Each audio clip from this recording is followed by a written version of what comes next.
আসসালামু আলাইকুম প্রিয় খামারি ভাই বন্ধুরা, যে গাভিটি দেখতে পাচ্ছেন, গাভিটি এবার প্রথম বিয়ান দিয়েছে। আজকে 6 দিন 7 দিন হয় বয়স, বাচ্চার বয়স। গাভিটি খুবই জাতের মানের দিক থেকে অসাধারণ, পার্সেন্টেজ দেখতে পারেন।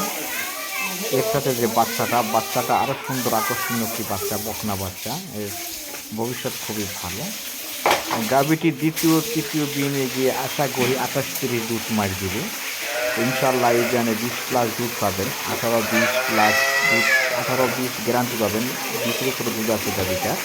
যারা নিচে একটু যোগাযোগ করবেন। আমাদের ঠিকানা গাজীপুর কালীগঞ্জ। আমি সরাসরি দেখে গরু বিক্রি করি না। যারা আমাকে চিনেন, যেমন বিশ্বাস করেন, ব্যাংকে টাকা দিয়ে দিবেন, ইনশাল্লাহ আপনাদের বাড়িতে সেই সালামতে 100% সুস্থ সবল গাভি পৌঁছে যাবে, গ্যারান্টি সহকারে। কথা অনুযায়ী দুধ না পেলে সঠিক যত্ন খাদ্য দেওয়ার পরও সেক্ষেত্রে প্রতি লিটার দুধের জন্য 5,000 টাকা করে প্রতিক্রম পাবেন। আমাদের ঠিকানা গাজীপুর কালীগঞ্জ। বাংলাদেশের যে কোনো স্থান থেকে যোগাযোগ করতে পারেন, ইনশাআল্লাহ নিজ দায়িত্বে পৌঁছে দিব। ধন্যবাদ।